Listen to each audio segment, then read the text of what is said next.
Yeah, they'll just go sit behind the counter. You give me a thumbs up.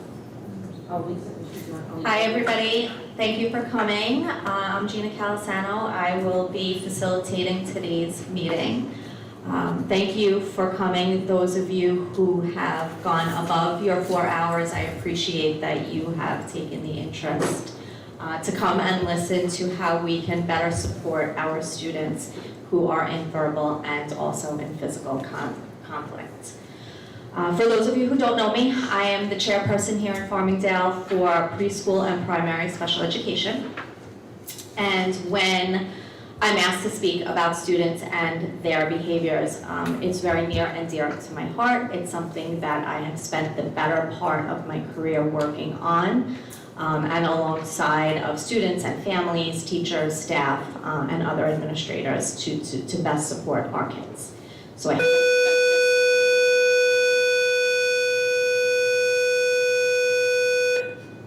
I hope that this presentation helps you and that you walk away with some good strategies and tools moving forward.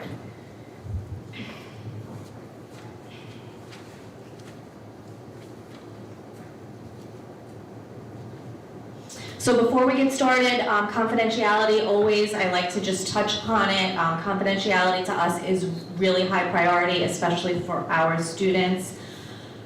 They have a lot of academic needs, they have social needs, they have emotional needs. They go through things in school that we are privy to, that we bring home the information, right? We want to talk about our day. I get that. If you want to talk about your day, just please leave a student's name out of it. If you happen to be in the supermarket, you don't know who's around you. If you're talking to a family member, one of your own children explaining something that might have just been some silly little something that happened in your classroom that day, you could very well be standing behind that child's mom. And even if you don't know, she doesn't know your name and vice versa, she's going to know that that's her child. So please value the confidentiality of all of our kids as if they are your own.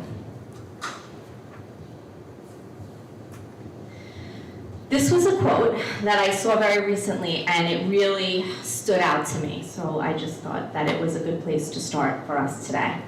When children's emotions are high, their logic and language are low. So in a meltdown, don't reason with them. Connect, hold space, and be. And if you think about our kids, and it doesn't matter how old they are, it could be kindergarten right up through our high school students, when you happen to be walking down the hallway, you'll see they're in some kind of verbal conflict.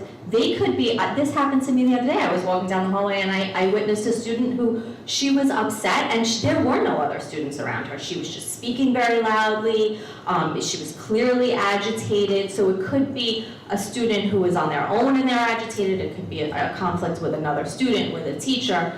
It could be a physical fight.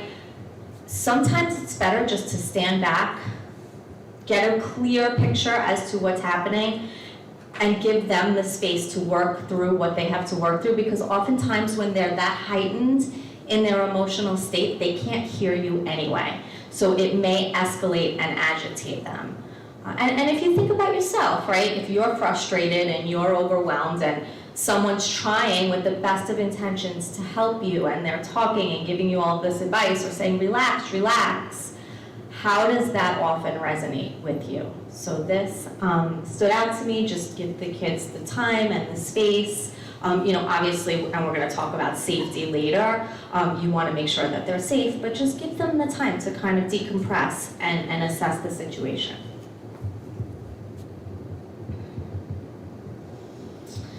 So this is a little story that I'm going to share with you about a boy that I knew probably 20-something years ago when I first started working in the field.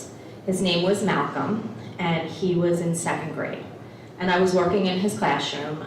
I was a teacher's aide at the time, and I was new to all of this. He was the first classroom I ever worked in. And he was in the back corner of the room, and he was fidgeting and making a mess. He didn't want to sit still. And his teacher, and I could see that the class was going on around him. He was just kind of at his desk in the corner. And the teacher said to me, who, by the way, was an outstanding teacher and went on to be a mentor of mine over the years. But he said to me, if he could just manage his behavior, he wouldn't be here. And I was like, wow. So we just have to get his behavior in check, and then he can go back to the school district and everything's gonna be okay? That was my first thought. And so I made that my mission while I was working in the room with Malcolm. I was like, I have to help him, I have to get him to do the right thing and to follow the plans, and then he can go back to his district. I mean, obviously, now knowing what I know now, it wasn't that easy, but in the moment, it seems pretty simple to me. And so again, I was 19 years old, I was new, this was the first classroom I ever worked in. I had no training. I thought, okay, so I have to just get him to trust me. If I could just get this little guy to trust me, then maybe he'll work with me. And that's what started to happen. Little by little, he would have some kind of tantrum, he would throw his scissors on the floor, and I would just help him pick them up. And over time, I earned his trust, and we built a relationship, and his behavior was never perfect. I don't even know if he ever got back to his school district. But what I do know was that once I built a relationship with him, we had a connection. And when he was having a hard time, he would look for me. And even to the point, and I'm sure some of you have this experience with the students that you work with, whether you're one-to-one or just a student in your classroom, you feel bad, like maybe going to lunch. You wonder what's gonna happen with my student, because you've now built this relationship, right? And I go back to this as the most fundamental, important thing when you're working with students. The relationship is key. And on the flip side of it, I would say if you have a student like Malcolm, and you have a positive relationship with him, and you can reach him, it would be your responsibility to let others know, hey, I got this. Just wait for me to communicate to you that I'm going to come in. I'm going to need some help, and I need you to come in. But please don't join this situation unless I signal to you, right? Because now you have a relationship, you know your student, you know what triggers him, you know what's going to be effective, and you want to keep that going in terms of communication with your team. On the flip side of it, if you happen to see a student in conflict and you don't know them and you don't have a relationship, I would encourage you to stand back right away and assess what's happening. Is there someone around here who does know this student? And if not, maybe I can look for the psychologist. Maybe she knows the student. Maybe, where is someone else in the building who may know them, rather than trying to get involved with the student and escalating them further, because that certainly, I have seen it go left quickly. And even myself, many times, I walk through all the buildings throughout the course of the day. Many times I walk into a classroom and I see a student who's, engaged in negative behaviors. And I don't jump in right away if I don't know the student and I don't know the trigger. And I don't know what happened before, and I don't know what's gonna happen if I do intervene. I look to the staff, hey, what happens? How can I help, before I just jump in? So I think that relationship works both ways. But it's definitely key when you're working with kids. So this is a great little video clip. I wanted to start with this as an earlier slide, because I think it's really important to be mindful of our own perceptions, right? Because we all have perceptions, we all have ideas, we all naturally, as human beings, pass judgment on things that we may or may not know things about. So I hope that this video gives you some ideas about the way we think about situations as we're observing them.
Any thoughts about that? I find it powerful because we all walk into situations every day, and at a quick glance, we form an opinion about what we think is happening or what a person is going through. And that guides our reaction. And if we're misperceiving a situation, our reaction is going to be misguided and could further escalate a situation or hurt someone just because, and unintentionally, because we're misperceiving. So I like to share that video and just as a reminder to all of us, myself included, that we always have to be mindful about what's really happening before we jump in.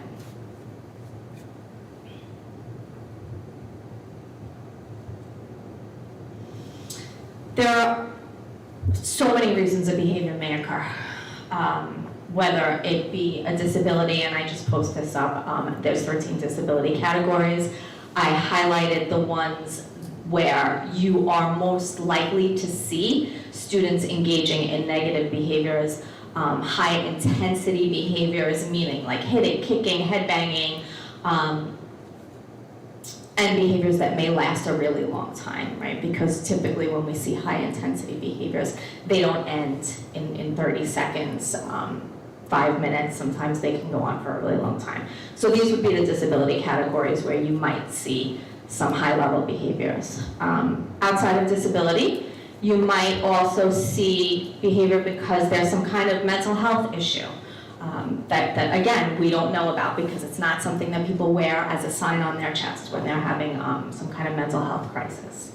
Trauma, we don't know what's gone on in a person's life or what's going on, which I always call the invisible backpack, that our kids come here every day and they have an invisible backpack and we don't know what it is that they're packing.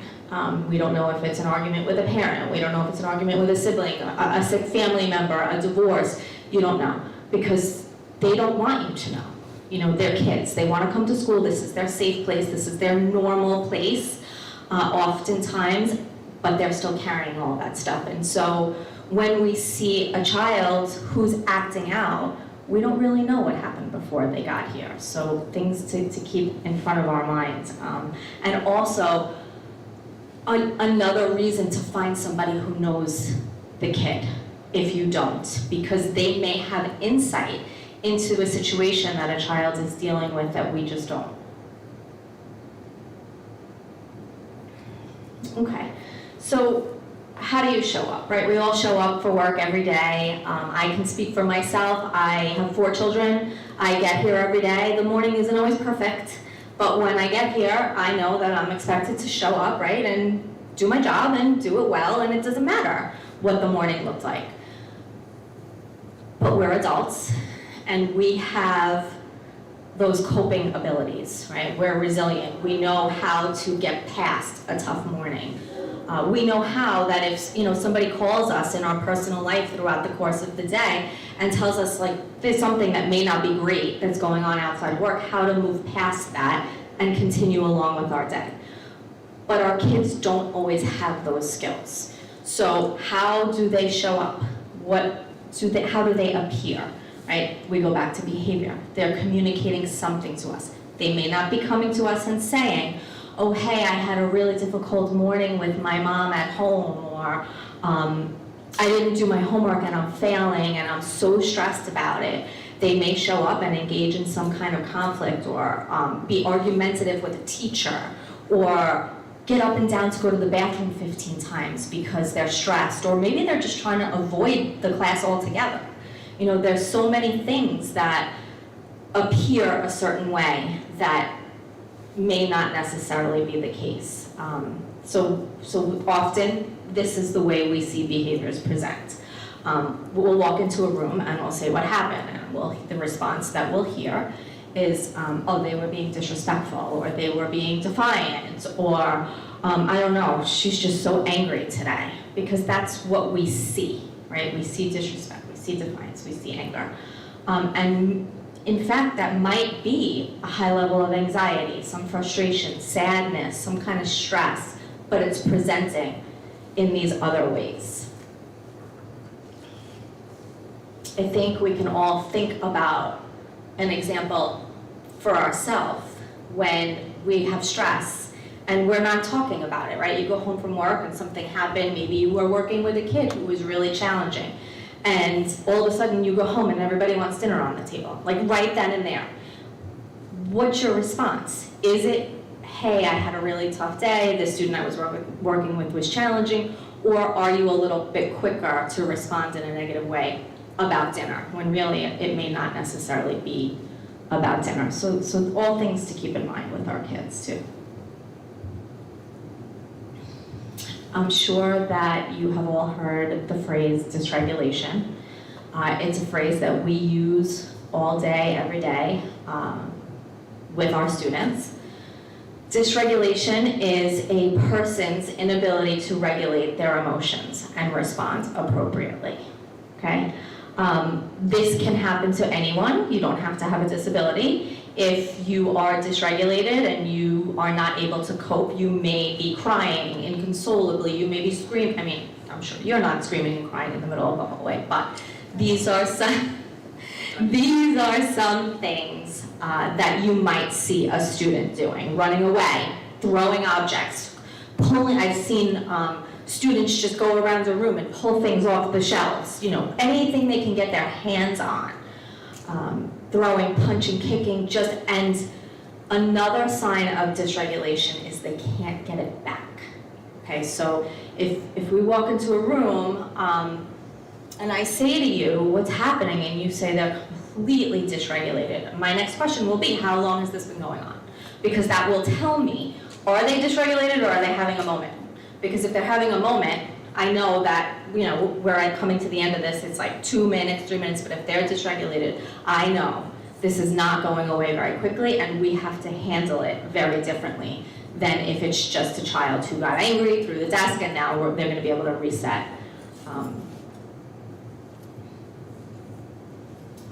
If you see a child who is dysregulated, just observe for a few minutes. You want to know what's going on, big picture here, and try to anticipate what they're going to do next, right? If you're in a room like this, if I walk into a room and I see a child who's jumping over the table and running this way, the first thing I do is look at the exits. And if you're positioned near an exit, I may indicate to you, like, just watch the door, because I know that that child is going to go. So try to assess where the student is at, and safety should always be your priority. If you see something, I've come into a room just recently, and the kid was one of these portable smartboards, and I saw him, and I was like, oh no, he's going to sail it right across the room.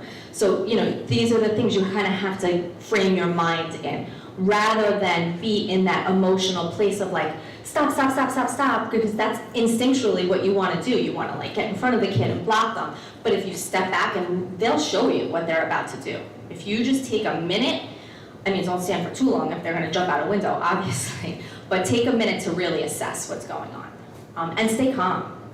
Because once you start raising your voice, once you start with your body language, they'll know that they're getting you.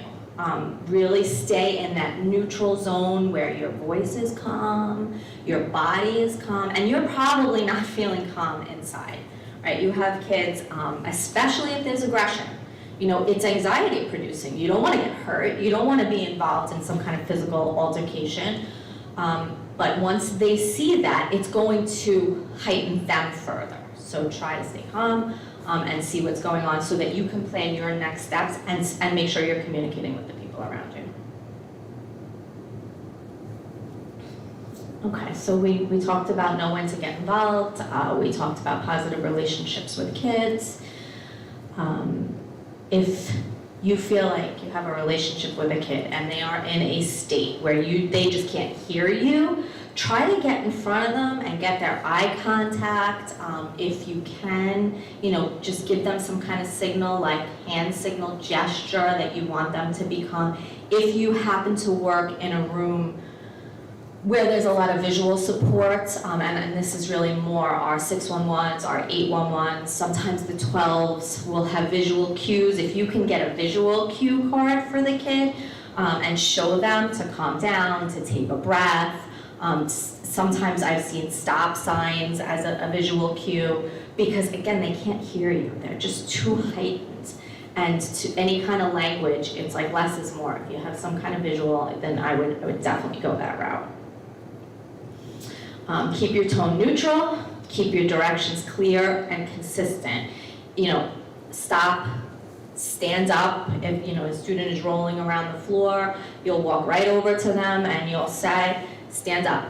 That's it. Like, not, come on, if we stand up, then we can go here, and like all the things that we really want to say, don't say them, because it just sounds like to them, if you were in Japan and you went to an airport and you were trying to read the signs and there was like all this commotion going on around you and you didn't know what the language was, like that's what it feels like in their head. That they're in another place, they can't hear you, there's chaos in their head, and somebody wants them to do something, like you're now expected to get on the airplane, but there's chaos around you and you're confused and overwhelmed. Like, how does that feel?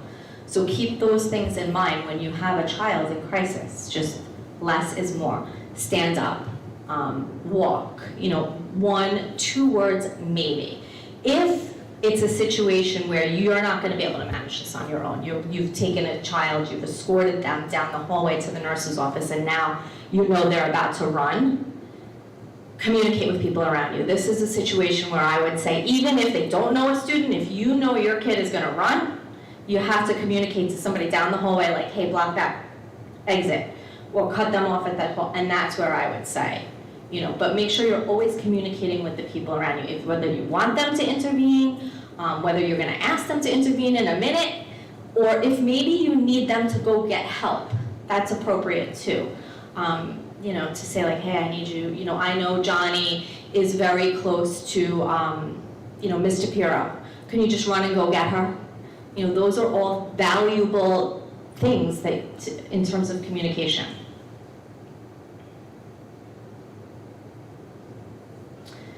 This isn't a big model that I'm going to talk about in a minute, but before I do, I just want to pause. And I know that you folks who are live streaming don't have the opportunity to ask questions, but we do have a group here. Does anybody want to ask a question, talk any further about anything that we've spoken about so far? No? Okay. If at some point you want to stop me, don't hesitate to stop. Okay, so this is, and I know I heard some of you say that next week you had signed up with Mr. McLeod for the CPI model. This actually is from the CPI model. It's called he will show it to you as the integrated experience. I changed the language just a little bit because this is not a CPI training, but the principles are the same. If you go and you hear the same things, that's good. We want to keep the message consistent. We want to keep it fresh. We want everybody to be speaking the same language. So integrated experience means that behavior guides behavior. So your behavior is going to guide the behavior of a student in crisis every single time. And I'm not saying that you cause a negative behavior. That's not what I'm saying at all. But the way you respond to it will guide the student's response. So if you have a student in crisis and you walk up to them and you are yelling and saying, and I don't think any of you do this, but a person goes up and says like, hey, get down, you're climbing on the table, you shouldn't be on the table, you're gonna get hurt. It's going to go left very quickly. You can walk up to the child, take them by the hand and say, jump. If that's not going to work, and you'll be able to see it because a lot of this is judgment, right? Like, we could go through 100 scenarios. It doesn't mean that you're not going to encounter scenario 101 tomorrow when you go into your classroom. We can't always anticipate how our kids will react, but we can keep our own responses consistent. And they'll rely on you for that, by the way. If you have a relationship with a student who gets into crisis pretty often, they're gonna know what your next move is. So if you're a person who's easily baited, don't be easily baited because they know that. They know, like, oh, I just have to do this and she's gonna get really mad, and then I'm gonna get the attention that I'm not getting for something else that I'm looking for. So let me just do this and then I'll get in trouble. And negative attention is better than no attention at all. So try to like step back and know your kid and assess and monitor your behavior, and you'll see a really big difference. So we have levels of behavior, and this is how they typically escalate and what they look like. You'll see a student who's experiencing anxiety, right? Anxiety doesn't always look the same, but the characteristics are pretty much the same, right? You might have a student who's just frustrated and overwhelmed and shutting down and not responding. You may have a student who's causing some kind of commotion and they're getting feeling some kind of stress. They may be crying. So these would be signs in anxiety, right? Any kind of change in their typical behavior. At that point, nothing disruptive is happening. You just see them at their desk, they're uncomfortable, they're not participating, something's happening. You could just go over to them in a very non-judgmental, empathetic way. Just, I know something, I see something's going on. Is there any way that I can help you? Do you need to take a break? Just, have that conversation. Even if they're not responding, they know you're there, okay? And you're also monitoring at this point. You're saying like, okay, he's shutting down, and again, what is he going to do next? Should I be prepared for the next level? Because there's gonna be 4 levels. And if you know that this is a child who has the potential to go, you're also going to know how much to push and how much to pull back and just monitor. From the anxiety phase, you're going to see that defensive piece where they start to get agitated.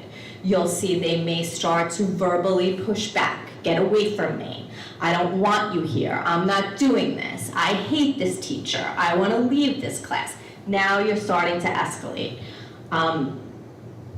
Your goal in your response is to de-escalate, right? Because you have a student who you came in here and now they're going up here. So it's certainly not going in the right direction. You want to de-escalate them. You want to talk to them very rationally. If they are overwhelmed with the amount of work, if there's 10 problems on their page, tell them, hey, let's get through 2 of these and then we'll go take a break. We can come back to this later. Just something that's going to push them through the task. And oftentimes I hear like, aren't we just rewarding them when we do that? Aren't we just giving in to them? No, because the alternative is you're gonna have a major crisis on your hand and they're gonna get out of what they're trying to avoid anyway. So in the moment, you're supporting them and getting them to accomplish something. And then later on, you're gonna have a conversation with the teacher.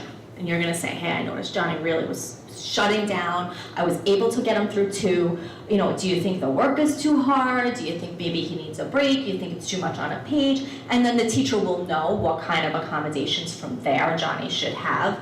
But it's certainly, the idea is to get him to de-escalate rather than to really flip over, because that will happen, they will boil over. Don't personalize anything ever. None of the behavior that we're ever involved with our kids is about us. Even if, and I know this is hard, and I have had experiences myself where I have a great relationship with a kid, and I adore them, and I think like, okay, I can get this kid through a lot of stuff. We're in a good place. And then all of a sudden, I walk over to his desk and I'm like, hey, Matthew, what's happening? You don't want to do your work? And he's like, get away from me, I hate you. And I'm like, oh, I thought we had a good relationship. It's not about me. It's about their own stuff. And going back to Malcolm, if he could just manage his behavior, he wouldn't be here. I now say, 20 years later, if he could manage his behavior, he wouldn't be here. He would be in the general education class next door with his friends. And so they're here because they need those supports. They're here with us because They can't get through 10 problems on a page. They need it broken down to 2. We're not just giving in to them, we're giving them what they need. And that's really why they're here. So you go from anxiety, you're not de-escalating, the student gets defensive, they've lost rationality, they're refusing to do the task. They could be threatening, get away from me, I'm gonna run, I'm gonna punch you, all sorts of things, whatever they have in their bag of tricks, which, by the way, they do have a bag of tricks. Most kids who engage in physical, verbal aggression have their own little toolbox of things that they've used before on other staff and teachers and whoever at home that works, okay? Because if it didn't work for them, they wouldn't continue to use it, right? So somebody along the way was like, oh, you know what, I don't want you to punch me in the face, so you just don't have to do your work. And so that's why they break out the trick again, to think like, okay, it worked with this person, let me try it over here. Which is why I say, stay calm, see what you can get out, small approximations. If you can't, and they're like, no way, I'm leaving, and now you're going into a situation where there's a risk, right? A student is going to engage in some type of high-risk behavior. They can hurt themselves, they can hurt others. That's when you need to request help. You need to talk to the people in the room. You need to call for help, whether it be a psychologist, it could be an administrator, whoever it has to be. So your response goes from being supportive to being directive, like let's do this, and then this. First this, next that. If that's not working, then you're gonna have to go into intervention or crisis management. And chances are, if you get to intervention, there is a crisis, then we're in the crisis management stage. If you can't move a kid out, you move all the other students out. And many of you have seen our teachers do that. They know that when it gets to a place where the kids need a free space and the classroom's about to get trashed, the other students have to leave.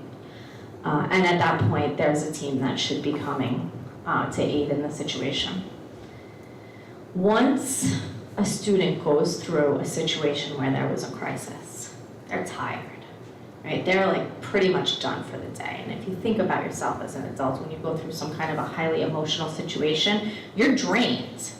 So to try to get them to sit back down at a desk, to start with those same 10 math problems that set them off in the first place is not gonna be a strategy that works. You really want to try to come in a way where you're supportive, like, do you need a drink of water? Let me know when you're ready to get back to work, because they're exhausted. None of that felt good to them.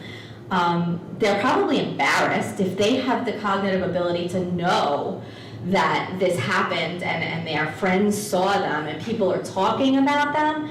It doesn't feel good to them. This is not a route that they want to take. So just try to like reestablish your communication with them, see how you can best get them through the day, and then let them know that tomorrow will be a better day and that you'll try again.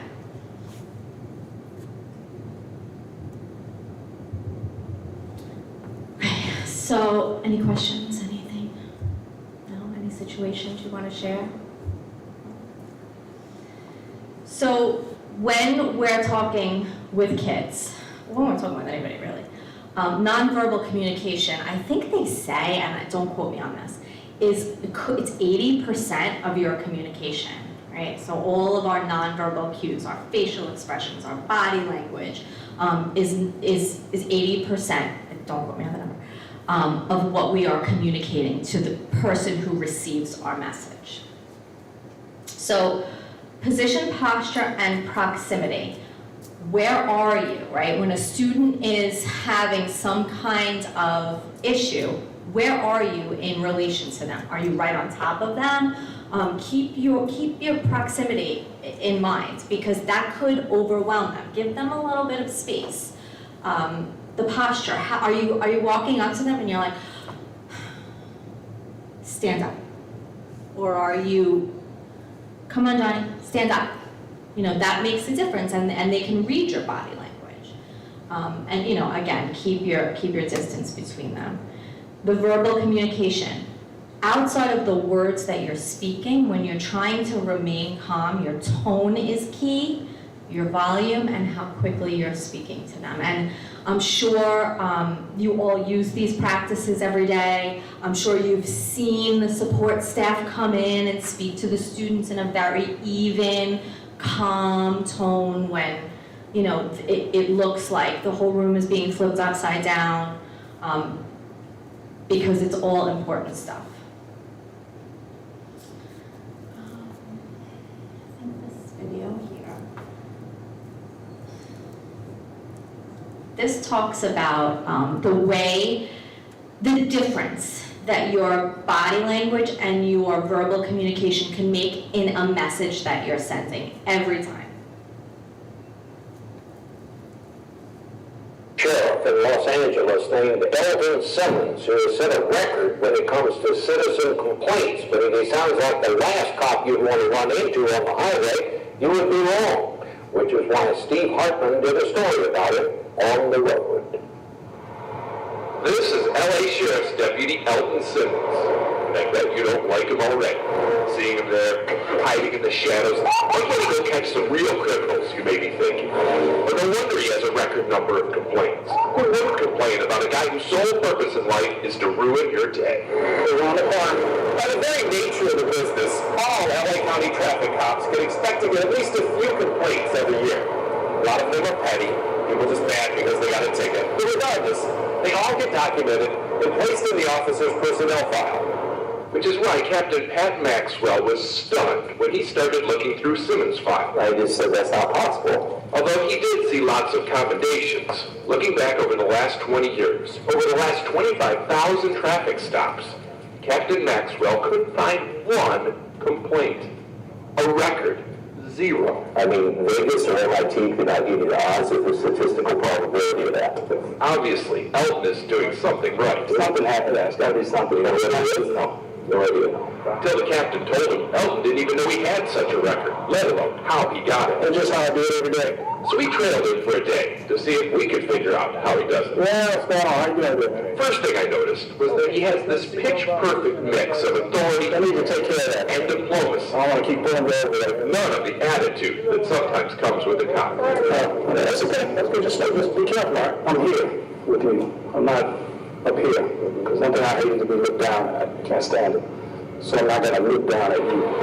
That's right. In lieu of a lecture, he gives most people the benefit of the doubt. It happens. Of course, they still get the ticket. It happens. Just not the guilt trip. And drivers seem to appreciate that. No, it's not that bad. So much so that by the end, some are downright smitten. Yeah, this is a smile. Yeah, you got this smile. Yeah, you got to take it. You got to take it. He's a nice guy. How can you be mad at that guy? Apparently, you can't. Disarm it. That's it. Disarm it. Time after time. Yeah. Ticket after ticket. Never saw how they get a ticket in my life. We saw Officer Elton Simmons melt away a polar ice cap of preconception. And his boss says there's a lesson in there for hard-nosed traffic cops everywhere. No excuses. Well, I get tickets all day long. I'm going to make complaints. Well, that's not true. There's a way. There is a way to do it. And Elton Simmons is the way. Certainly, no complaints here. Steve Hartman, on the road in Los Angeles.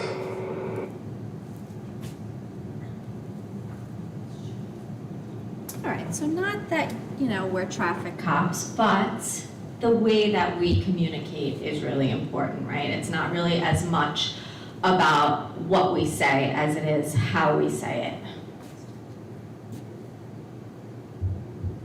Okay, so limit setting. Interrupt and redirect. This is a big one when we're dealing with kids who are screaming. Sometimes they don't even know they're screaming. Just interrupt it. Say, Pam, you're screaming. Please use an inside voice. Like, if you bring attention to the behavior, it oftentimes like jars them, like, oh, I'm screaming. So interrupt it and redirect it. What is it that they're doing and what do you want them to do? It's even as simple as a kid who's running down the hallway. Hey, you're running, walk.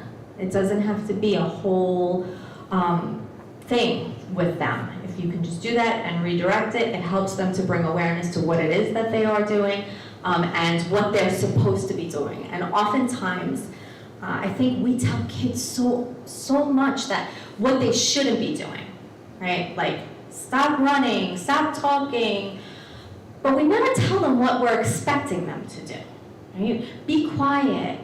Like, we have to really be mindful about the way that we phrase things so that we're telling them exactly what we want them to do rather than all the things we want them to stop. If then, it's very simple, right? We all used it with our little kids at home.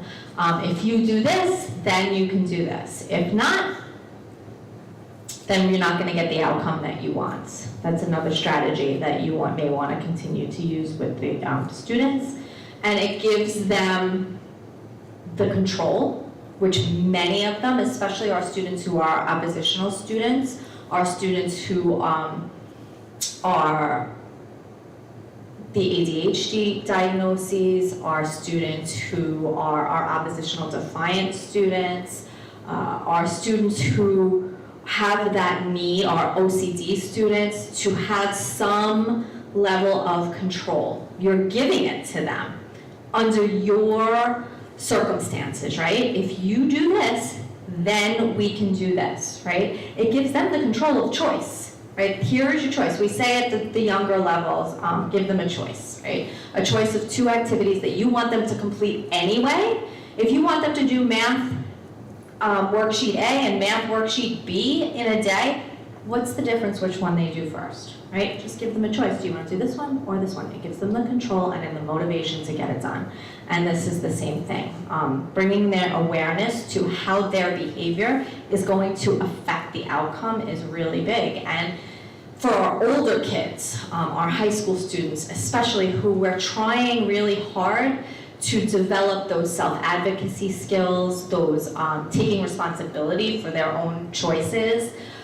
You know, this is a big one. Like, okay, here's what's gonna happen if you don't do this, and here's what will happen if you do continue to do this.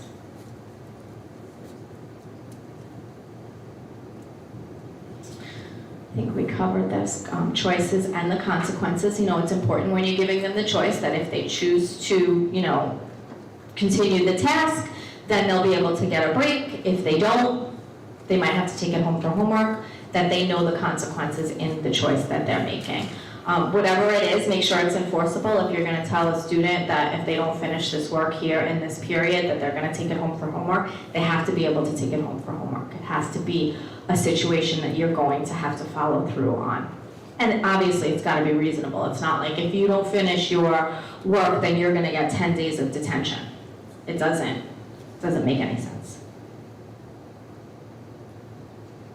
So this is just like a recap of some of the strategies that we talked about here.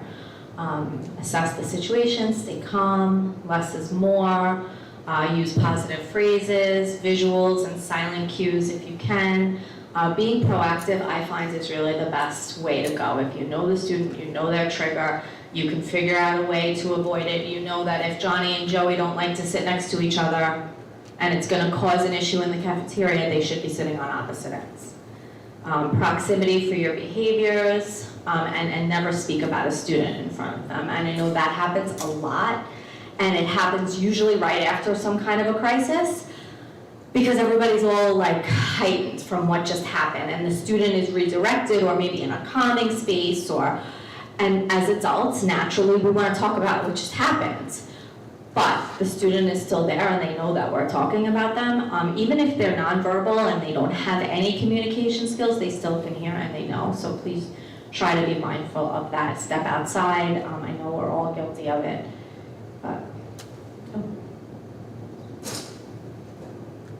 Okay, before we move on, these are just a couple of video clips of like what works and what doesn't, just to watch. But was there anything specifically that's happening that you want to talk through with the group? Anything that you want clarification on that we've already talked about before we go through some things that you may notice in these clips? Any situation that you've been in that you think could be handled a little differently? And I would ask you not to use names or anything like that, but just in terms of experience. Right. All right, so I'm gonna show you these clips and just ask you you can talk amongst yourselves after about what you noticed did or did not work.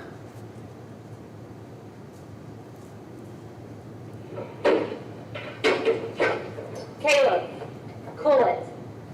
Okay, everyone, I need you to get your papers out from yesterday.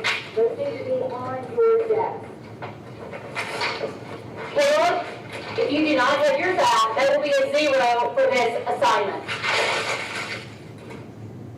Caleb, I am not going to play these games with you today. Pick up the paper or go to the office. Pick it up.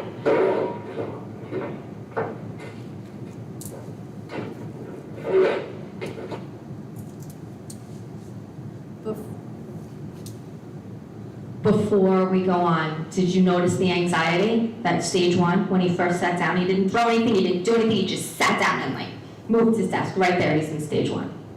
And she had full control over how to handle that. And her response elicited a response from him. So just keep that in mind as Caleb, I don't know what your problem is, but you will not be disruptive in my class. Do you understand what I'm saying? What y'all looking at? That's it. To the office. Now.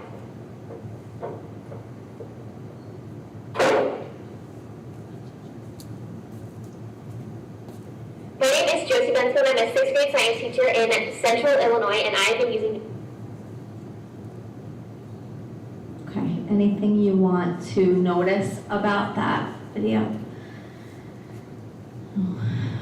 So, in my opinion, she escalated his behavior. She saw him enter the room.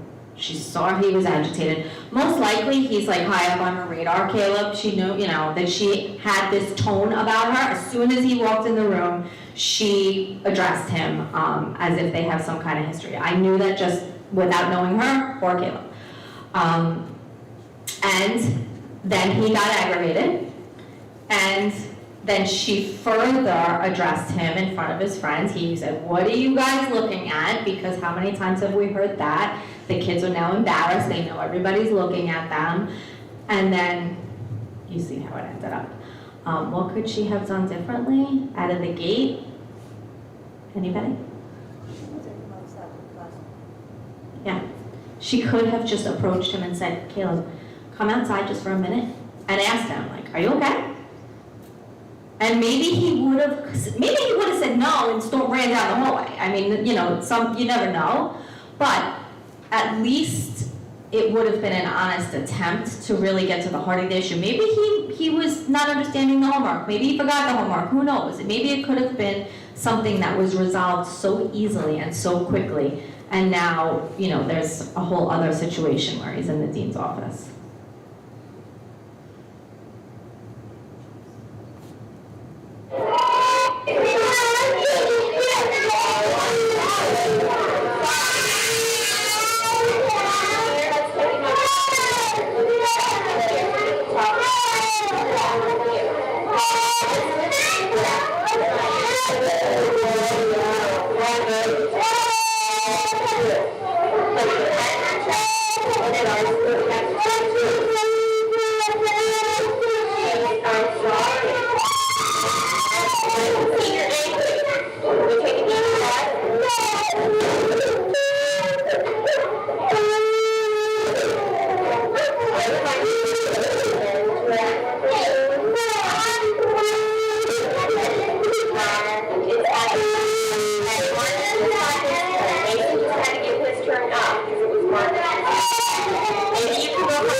So you Get the idea, right? There's a very big difference in and the age groups, obviously. I acknowledge that that's, but it was too, high-level behaviors, even though the age groups were different. One used no strategies, and the other one used a variety of strategies. So did you notice any strategies that were used for this little guy here? So this is what, oh no, it's not moving. All right, I'll just tell you.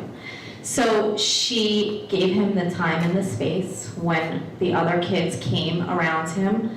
And we can like vertically look at this, right, for our older kids, whereas one teacher continued to carry on about Caleb, knowing that his peers were around him. This teacher, I mean, he didn't make any secret about the fact that he was upset. She redirected her other students, like, just, go over here and we'll come back to this later.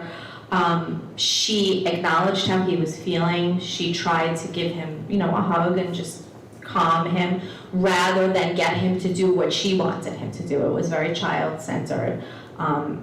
And so when we talk about kids who are having some kind of a meltdown, we want to make sure that our response is child-led, that right now he's not going to do what you want him to do. The goal is to get him to be calm. She showed him the watch. That's always a good thing to do, is to set a timer or show a student your watch and give them how much time you need them to do something for. So there were some positive strategies in that. She didn't so much feed into the chaos that he was giving her. She used a very calm voice, a consistent tone, and I like to believe that it resolved itself over time.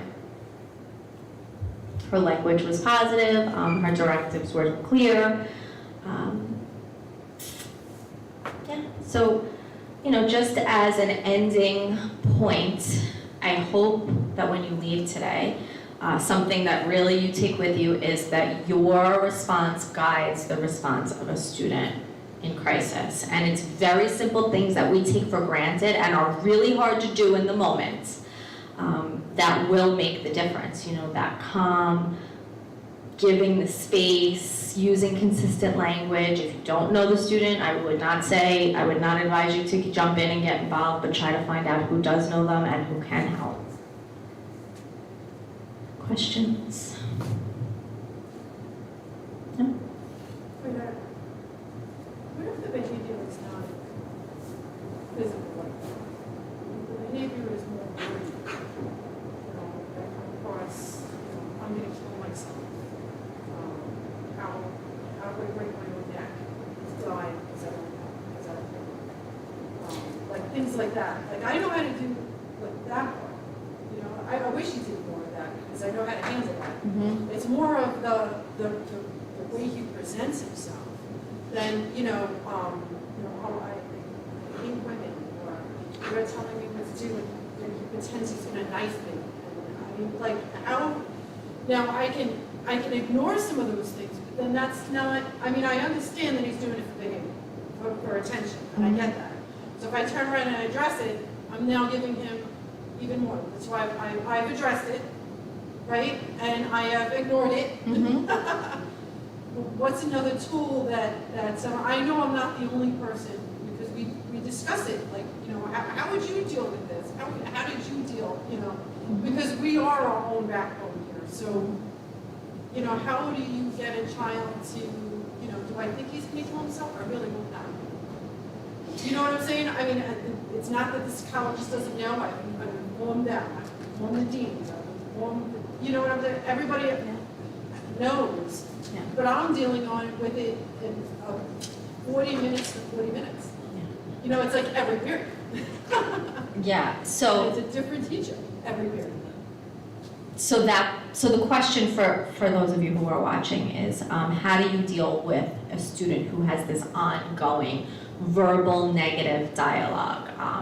I'm gonna kill myself, I hate women, things like that. So the first thing I would say is anytime a child, and I know you all know this, says anything about suicide, killing themselves, anything, it's all bets are off, and it goes straight to the mental health team and to the administration in the building, like anytime. Which I've done. It has to be reported. So that aside, you bring up a good point, right? It's 40 minutes to 40 minutes. There are multiple teachers involved. What's the plan? That's my question. If I'm coming in as an outsider, I'm walking into the classroom and I want to know what's the plan, right? Because if this is a child who this is his target behavior and he's engaging in this negative verbal conversation all day long, there's got to be some kind of formal behavior plan in place that the psychologist would implement. So you said ignoring. If that's the plan, then as hard as it is to ignore it, then that's the plan. So then that's the conversation. The conversation is that there's, needs to be a plan with strategies for something that's ongoing like that. And in any case, it would be if ignoring is the strategy. Ignoring sounds easy. It's the hardest behavioral strategy to implement in a team ever. Because everybody has their own definition of what's ignoring. Like, what is ignoring? Like, you and I think like, oh, you look away. But then all of a sudden they like throw something and now we're looking again. We can all agree that we're not gonna look even if a child's throwing something, but one of the students is looking. So now that's not ignoring. So ignoring is really, really hard, as easy as it sounds, to be effective. And the only answer to it is it's gotta be consistent over time and across people. Like, everybody has to be ignoring. Like, if the kid drops to the floor in the hallway and teachers and kids who don't know him are walking past, they have to know, like, oh, we're ignoring him. Like, don't look at him, just keep your class moving. So that's where, and I know how at Howard or at the high school that would be tricky because there's so much movement. And kids do some things that you can't always ignore. So that's the hiccup in that, I'll say. But yeah, certainly, it would be, I would ask what the plan is. So we are at our 4:30 mark. Any other questions? If not, I'm gonna thank everybody who's viewing in our buildings. Thank you, and thank you guys for coming. If you have any questions that come up after, don't hesitate to email me. I am here at Howard, at Albany, at Woodward, and also at Salzman. So otherwise, have a great break, have a good holiday, and have a good day. It's beautiful out.